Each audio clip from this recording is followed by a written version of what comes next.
The data pad was still warm when fleet analyst Verath pulled it from the debris.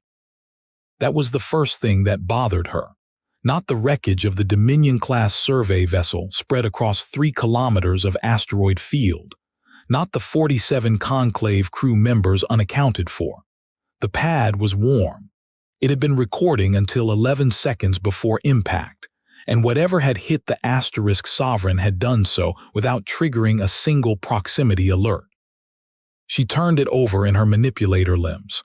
The screen was cracked but functional.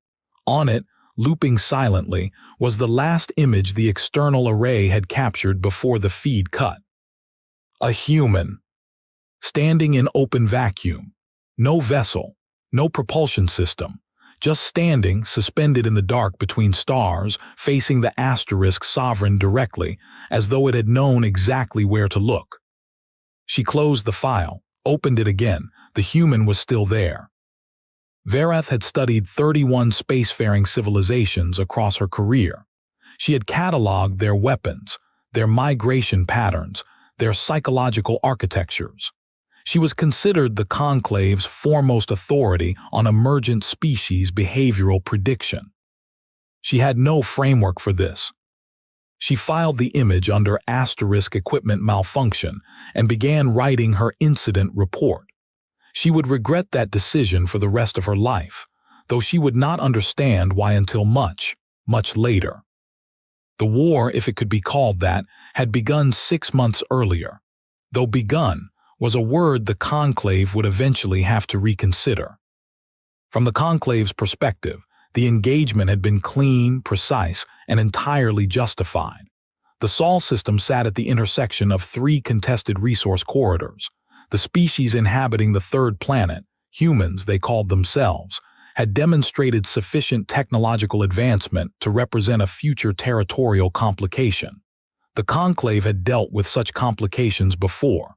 A single punitive strike, a demonstration of overwhelming capability, a negotiated withdrawal from contested space. It had worked on the Vreth, the Mindari, the Hollow Collective. The strike fleet arrived at the edge of the Saul system on a Thursday morning, Earth time, a distinction that would later become significant, and deployed 9 capital ships and 42 support vessels. By Friday, 14 of those vessels were gone.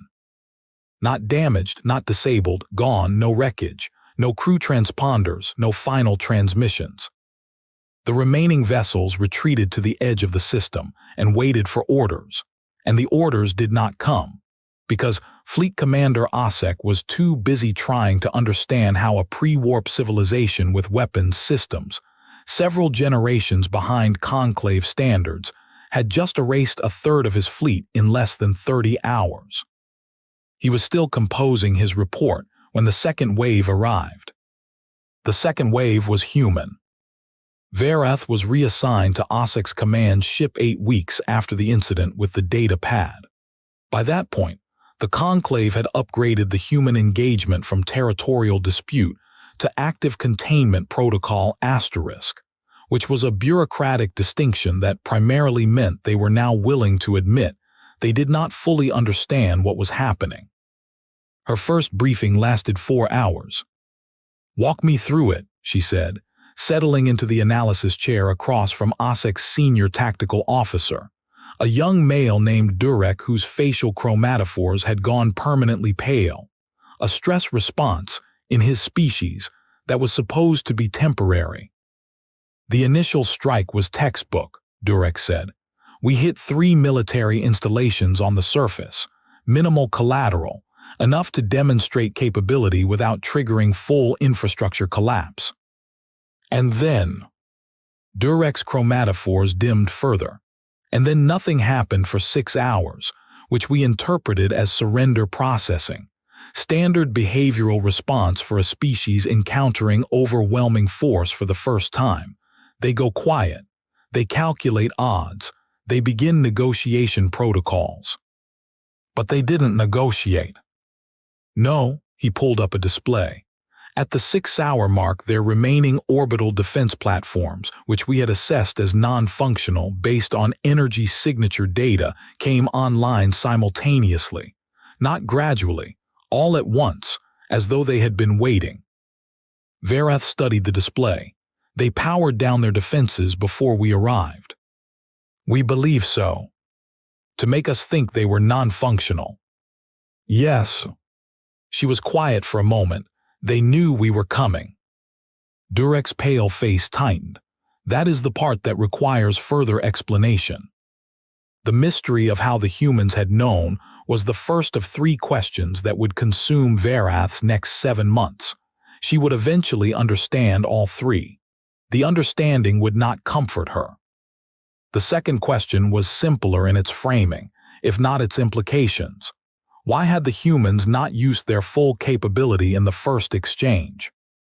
The 14 missing conclave vessels had been destroyed cleanly, efficiently, with weapons systems that, based on the energy signatures recorded before the feeds cut, should not have existed on a planet that had achieved interstellar communication only 40 years prior.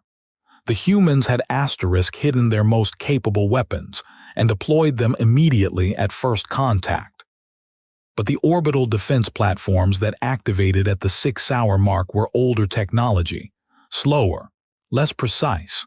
They destroyed 9 support vessels and damaged 2 capital ships before Osek's fleet suppressed them, and the humans let that happen. They absorbed the counterattack. They did not deploy the weapons that had erased 14 ships. Why use the inferior systems? Verath asked during her 3rd briefing. If they had weapons capable of removing capital ships from existence, why expose their secondary systems at all? No one in the room had an answer. That silence was the moment Verath began to feel something she rarely felt. She would not have called it fear exactly.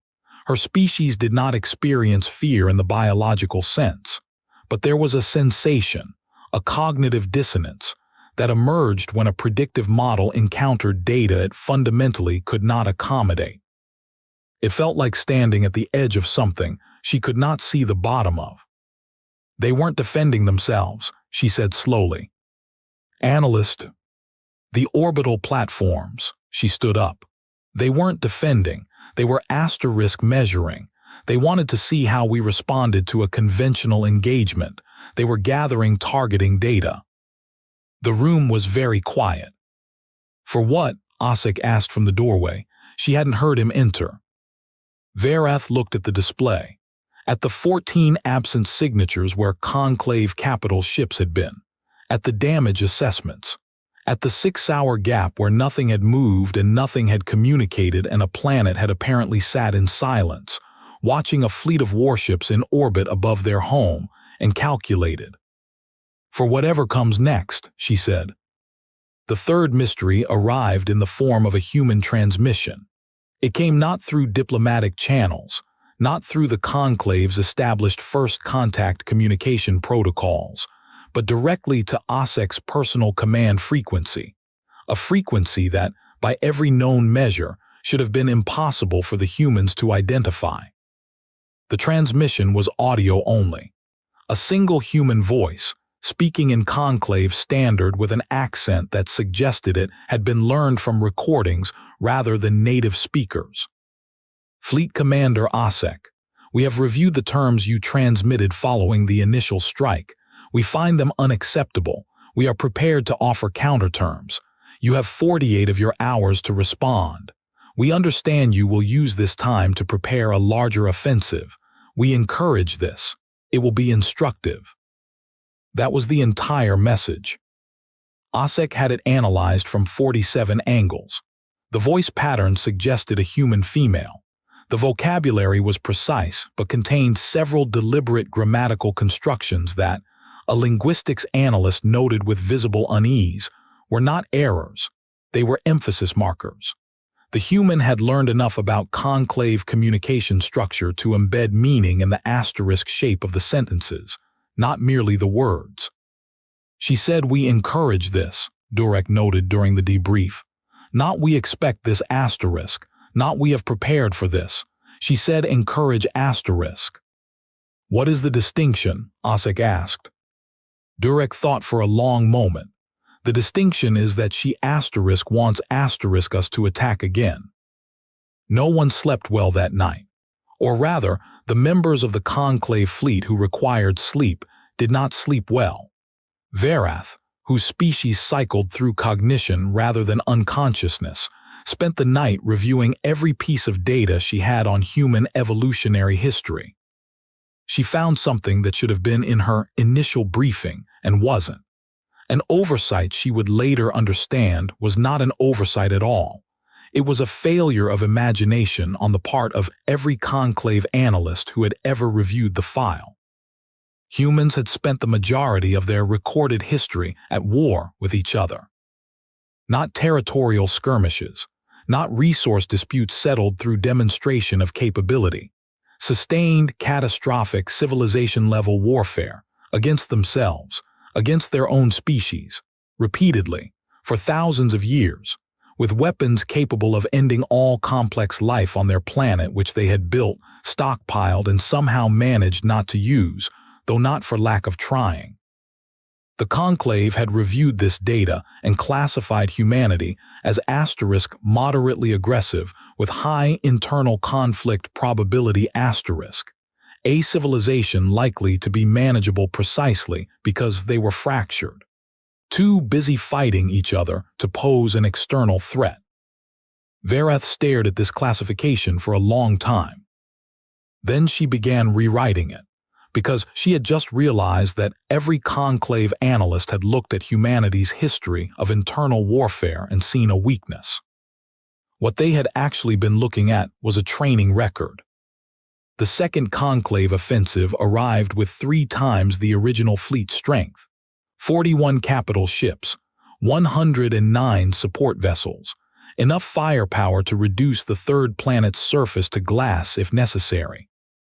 Verath watched the deployment from the command ship's observation deck, and she felt the cognitive dissonance again, deeper this time. Like a frequency she couldn't hear but could feel in the base of her cognition.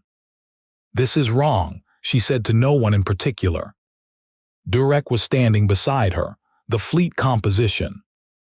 The response: we're responding to a species that encouraged us to escalate by escalating. She turned to look at him. "Does that seem like something we should be doing?" Fleet Commander Osek believes the humans were bluffing, demonstrating psychological aggression to compensate for material inferiority. Fleet Commander Osek has never encountered a species that spent 10,000 years perfecting the art of convincing a stronger opponent to attack on the weaker opponent's chosen terms. Durek's chromatophores cycled through 3 colors she had never seen on his face before. "You think this is a trap?" "I think," Verath said carefully, "that we are about to learn something about humans, and that we will not enjoy the lesson." She was right. She was also, as it happened, completely wrong about which lesson they were about to receive, because the trap, if it was a trap, was not a military ambush. It was something far more unsettling. The Second Fleet arrived at engagement range and found the Saul system's orbital space entirely empty. No defense platforms, no vessel signatures, no energy readings consistent with active weapons systems. Just a planet sitting below them with its lights on, radiating the electromagnetic noise of a functioning civilization. For 6 hours the fleet waited. Then the human transmission came again, same voice, same frequency. This time video accompanied the audio. The human on screen was young by the standards Verath had reviewed, perhaps 30 of their years, dark-haired, wearing the kind of clothing that suggested function over formality. She was seated at a table, and on the table in front of her was a device that Verath recognized after 3 seconds with a sensation that removed all remaining doubt about the depth of her error. It was a Conclave communication relay, physically present on the surface of Earth, still active. "We found this," the human said, 14 months ago, in the asteroid field at the edge of your approach corridor. You deployed it," she glanced at something off-screen, "approximately 6 of your standard cycles ago, which means you've been listening to our communications for 6 years. She looked back at the camera. Her expression was difficult to categorize, not anger, not triumph, something more patient than either. We've been listening to yours for 4. The transmission ended. Osek's command center erupted. Verath did not participate in the eruption. She was too busy pulling her own files, specifically, every human transmission that had been intercepted and analyzed over the preceding 4 years, and reviewing them with the knowledge that the humans had known they were being intercepted. Every transmission, every military communication, every data transfer she had reviewed and filed and used to construct her behavioral models. All of it potentially manufactured, fed to the Conclave's listening systems deliberately. The fleet had arrived with 3 times the original force, based on intelligence assessments built from 4 years of curated disinformation.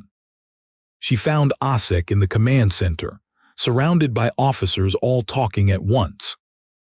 "How much of our tactical positioning is compromised?" she asked. He looked at her. For the first time since she'd been assigned to his command, he looked genuinely afraid. "All of it." "Then we need to." "There's more." He handed her a secondary display. It arrived with the transmission, a separate file. It took our analysts 6 minutes to determine it wasn't a weapon. He paused. "It's a document."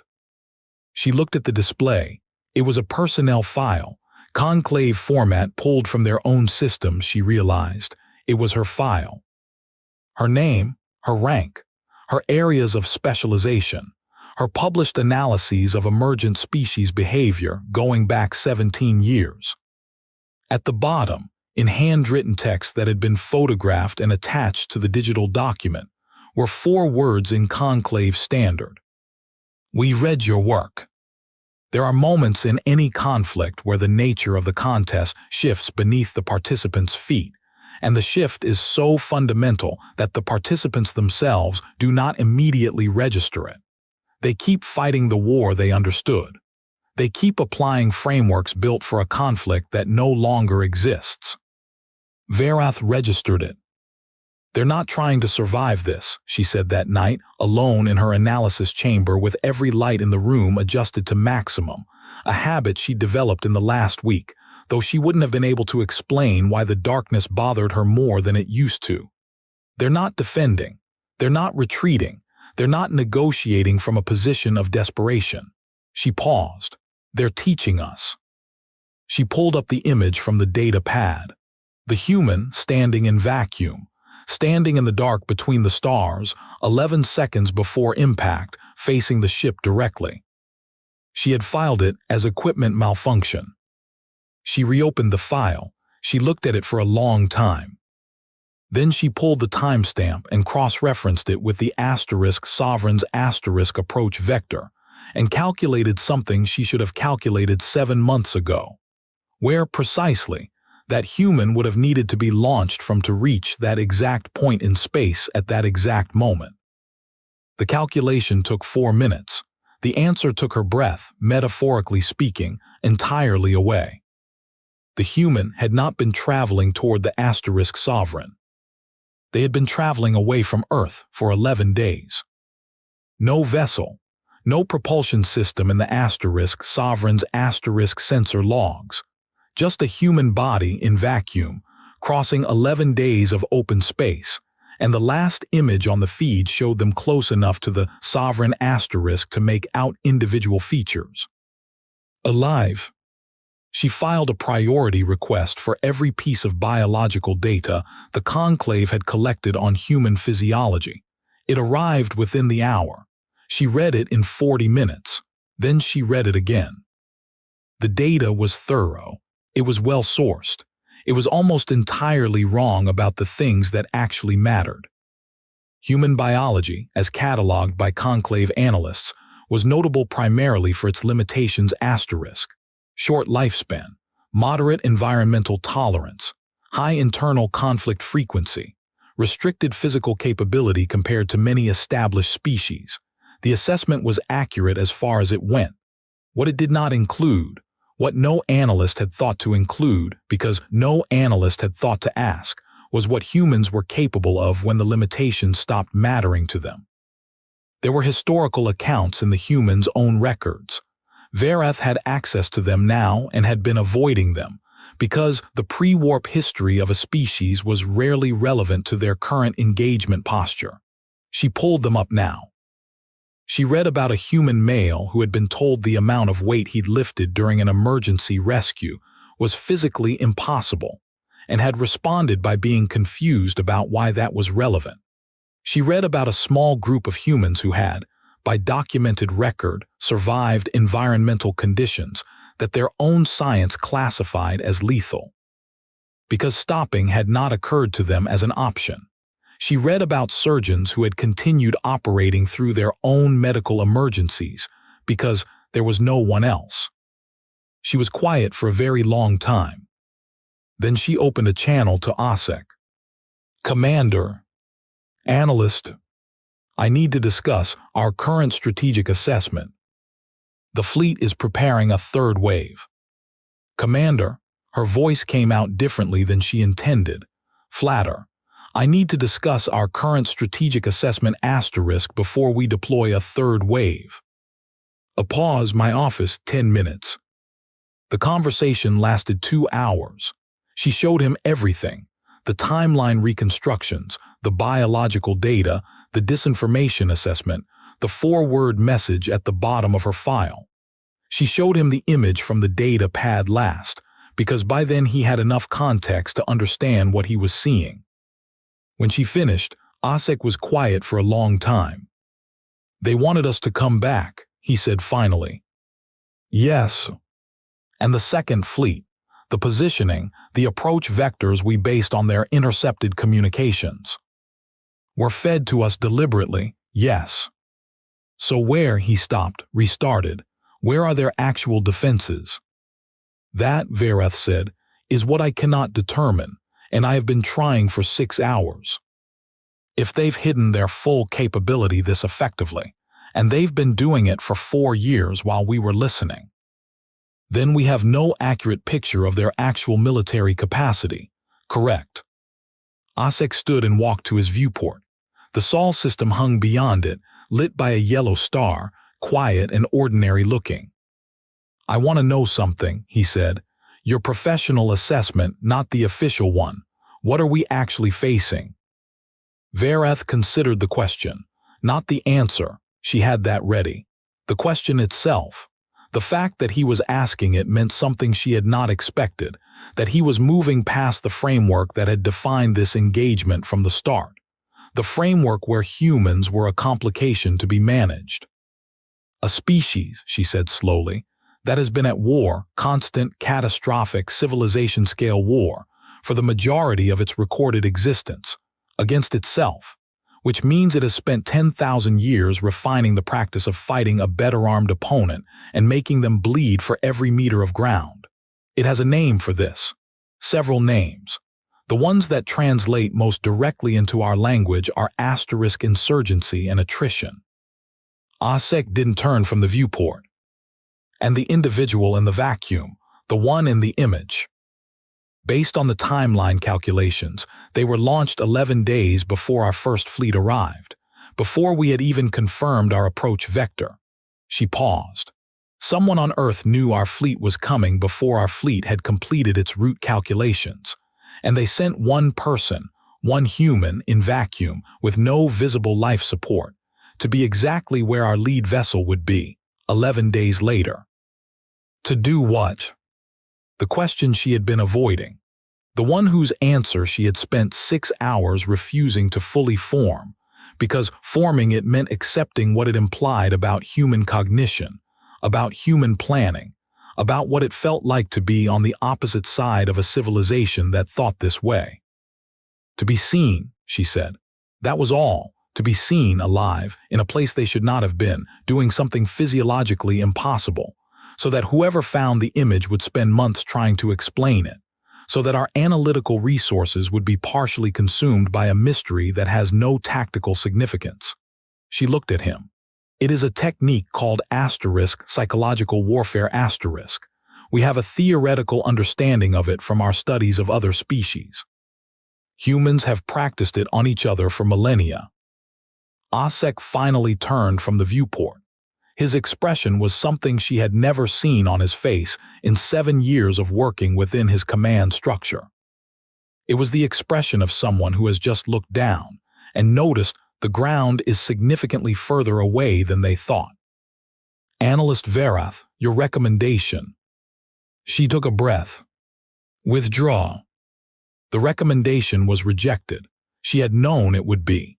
The Conclave did not withdraw from territorial engagements with pre-warp civilizations. The precedent was considered unacceptable. 12 member states had sent assets to this campaign. Political realities had their own gravity, and they did not yield to analytical findings. The Third Fleet deployed 6 weeks later. 67 capital ships, siege-class weapons platforms, enough force that OSSEC privately told Verath it could neutralize the human homeworld from outside their own weapon range. Verath spent those 6 weeks doing something no one had assigned her to do, learning to read human, not the translated summaries, not the processed intelligence assessments. The actual documents in the original language fed through a translation matrix she calibrated herself. She read histories. She read tactical manuals. She read the personal correspondence of human commanders from conflict centuries past, chosen specifically because those commanders had faced opponents with overwhelming material advantage and had survived anyway. One name appeared repeatedly in the documents that matched the current tactical profile most closely. A human from several centuries back, from a conflict the humans called the Second World War. His name was less important than the principle attributed to him, which had been quoted so many times across so many subsequent human conflicts that it had become something close to a philosophical foundation. No plan survives contact with the enemy. She had initially processed this as a pessimistic admission of limitation, a species acknowledging the chaos of warfare. She had been wrong about that too. She reread it in context. She reread the documents around it. She understood it differently the third time. It was not an admission, it was a doctrine. Humans did not believe plans survived contact with the enemy, so they did not plan for a specific outcome. They planned for every asterisk outcome. They built systems that were specifically designed to be useful when everything went wrong, when the plan failed, when the situation became precisely the kind of chaotic, resource-depleted, seemingly unwinnable disaster that every other species' doctrine existed to prevent. Other species planned to win. Humans planned to continue. The distinction was so fundamental that Verath stopped reading and sat in silence for a full hour, because the implications were expanding in her analytical architecture faster than she could contain them. If you plan to win, you have a victory condition. You have a point at which the cost exceeds the acceptable threshold. You have a rational stopping point. If you plan to continue, if your entire doctrine is built around the assumption that the plan will fail, and the situation will become terrible, and the rational stopping point will be reached, and you will keep going anyway. "They don't have a stopping point," she said aloud to the empty room. She pulled up the Third Fleet's deployment schedule. She stared at it. "We are about to deploy 67 capital ships against a civilization that does not have a stopping point." The Third Fleet crossed the engagement boundary at 400 hours Earth time. The selection of that particular hour would later be understood as not accidental. For 22 minutes, the approach was uneventful. Then the Eternal Conclave Asterisk, the fleet's flagship, a ship that had never in its 30-year operational history sustained damage in combat, simply stopped transmitting. No explosion, no weapons signature, no distress call. It stopped transmitting, and when the support vessels attempted visual confirmation, there was nothing where it had been. Not wreckage, not dispersed matter, nothing. 11 seconds later, the voice came back. Same frequency, same human. "Fleet Commander OSSEC, we have been patient. We have given you 4 opportunities to reconsider. We have shown you enough to understand what continuing this engagement means. We understand that internal political pressures within your governmental structure make withdrawal difficult. A pause that lasted exactly 2 seconds, long enough to feel deliberate, short enough to feel controlled. We are not your political problem. We are your military reality. These are different things. We suggest you communicate this distinction to whoever needs to hear it. The channel closed. In the silence that followed, Durek turned to Osek and said, very quietly, "She said 4 opportunities. We've had 3 engagements." Osek looked at him. "She's counting this transmission," Durek said. "The first one, the one where she told us to come back, that was the first opportunity." His chromatophores had gone entirely still, a stress response that, in his species, indicated the brain had essentially stopped processing anything except the immediate crisis. She's been counting from the beginning. She knew how many times we would come. Vareth had known this was coming. She had known it since she'd recalculated the timeline for the human in the vacuum, since she'd read the 4th word at the bottom of her own personnel file, since she'd understood that humanity's doctrine was not winning but continuing.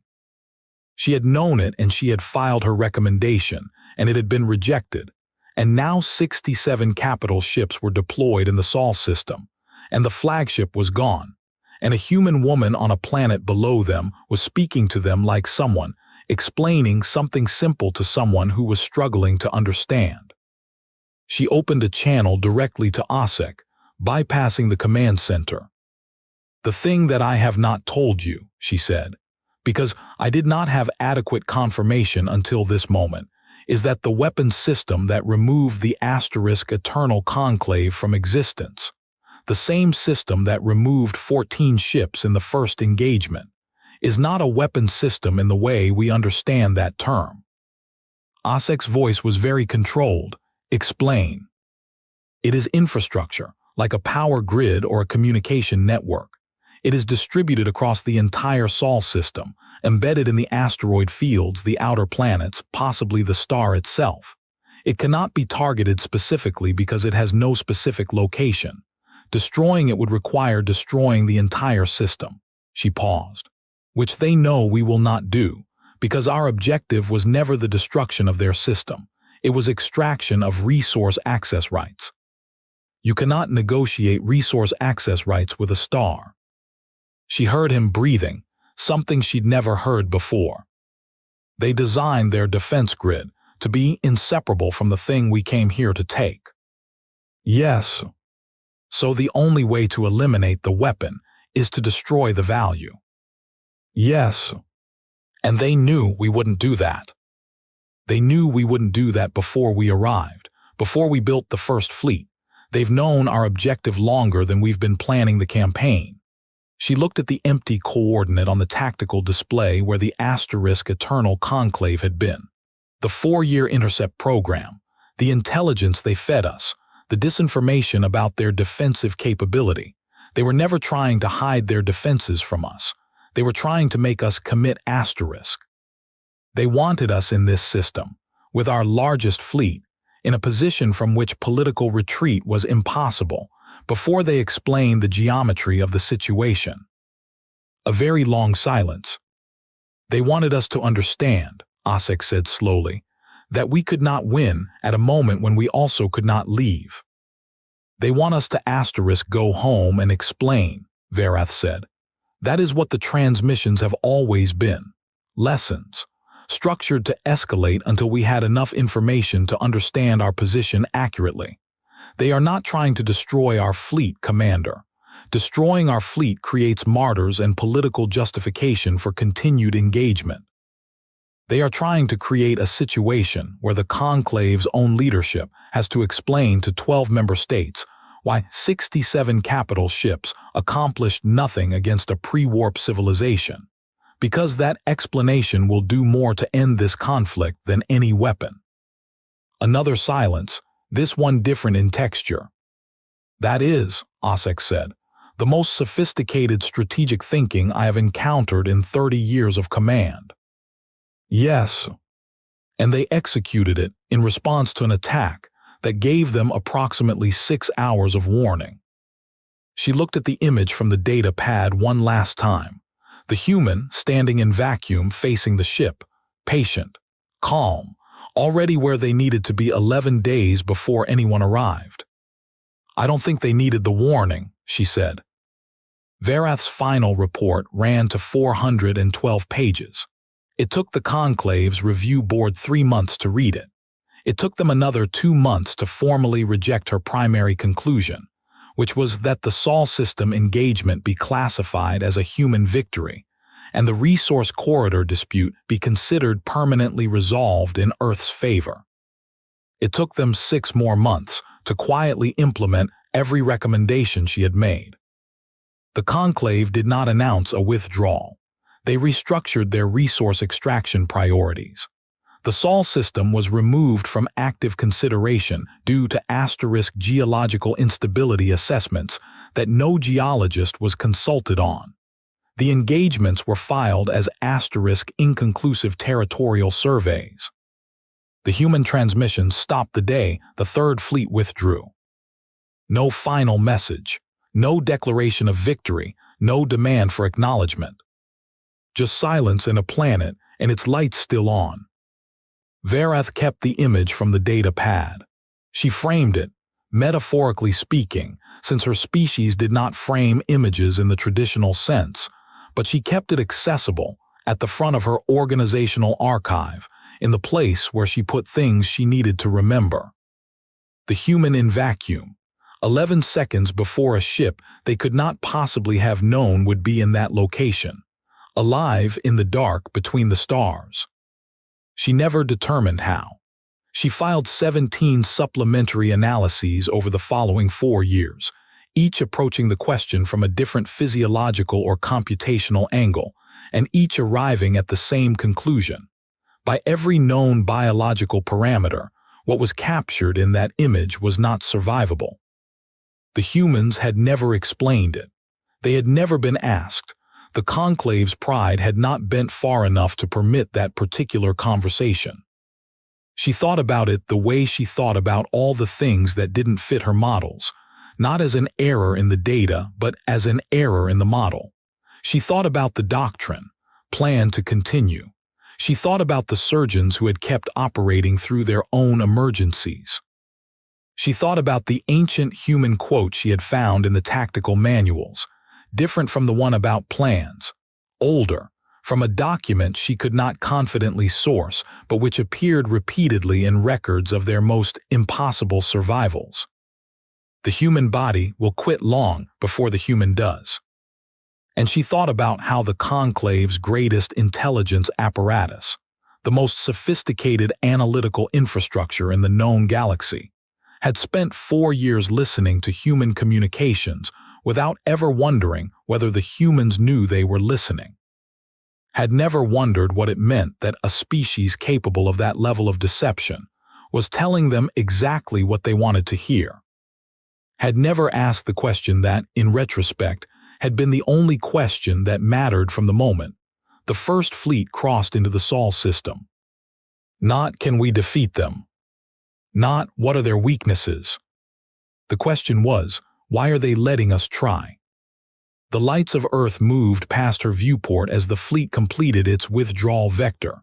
City lights spread across the dark side of the planet, a pattern of warmth and occupation that looked, from this distance, peaceful.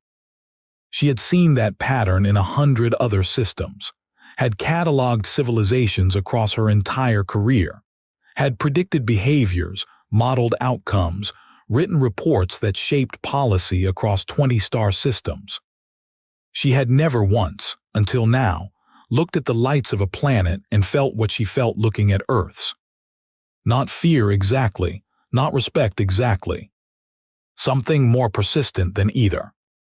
The specific discomfort of knowing that somewhere in that warm light, someone had read her work and understood her thinking, and designed a 4-year campaign of misdirection specifically around the blind spots in her models, and had done so not out of hatred, not out of rage, not even out of pride, but because this was simply what humans did when someone decided to threaten the things they would not surrender.